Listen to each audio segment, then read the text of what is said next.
You know, from coast to coast and in countries all over the world, service members are protecting our freedoms, and in many cases, their families move from base to base with them. I just met a young lady, and she was a Military Youth of the Year for her state, talking about the sacrifices the whole family makes. It's not just the one in uniform. And if uprooting your life wasn't hard enough, a lot of spouses, they have the added issue of finding a job in a new city, making new friends. One organization is making it their mission to help. And Stephanie Haynes joins us live with more on that story. Good morning, Stephanie. Hey, good morning. Here at Fort Cavazos, this is home to thousands of families, and these military spouses could play a critical role in filling these positions that we need for teaching, nursing, and social work. And right now, the unemployment rate across the United States is hovering at around 3.7%, but the job opening rate is nearly double that, meaning we need more qualified people to fill these roles. And here's a staggering statistic. According to Blue Star Families, the unemployment rate among military spouses is nearly 21%. For many military families, while at least one member is protecting us at home and abroad, often their spouse has had to move from family, friends, and their professions. In our family, we have relocated 5 times now.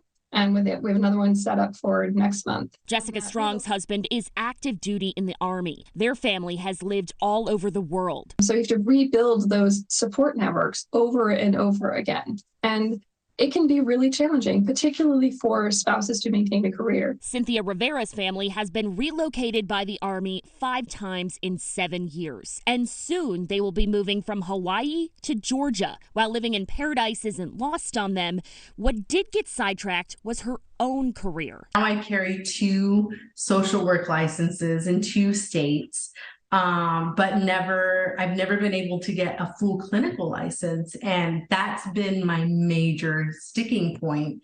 And honestly, like forcing me out of that career field. Jessica and Cynthia are part of Blue Star Families. A Blue Star family is a member of the currently serving military, active duty, Guard, and Reserve. Blue Star Families, along with the U.S. government, has been working to fill the military spousal unemployment gap. This is a really low unemployment rate in America right now, 3-4%. 20% of military spouses are trying to work and cannot find a job.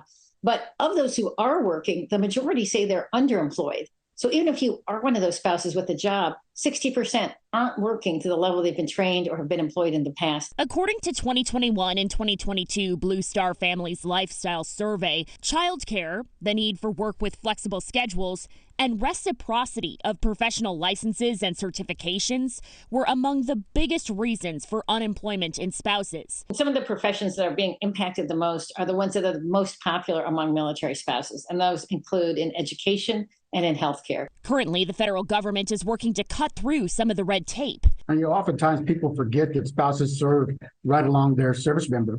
And one of the things that we've done since day one of this administration is look at how can we ensure that our spouses are also finding meaningful employment. In addition to a transition employment assistance program for spouses, in June, the president signed an executive order asking the federal government to recruit and employ more qualified military spouses. And prior to that, he signed a law that allows those with professional licenses to move their job from state to state more easily. Having an agreement in place that allows reciprocity across the nation would be something that we know would be life-changing for a lot of the spouses. While this is a step in the right direction for many, Blue Star Family says there is still work to be done. So some spouses are finding, much to their dismay, that when they actually get to a state, there's a lot of hurdles they have to go through in order to actually achieve that portability that's promised. It's not an automatic thing. In the end, the goal is to increase employment for these families,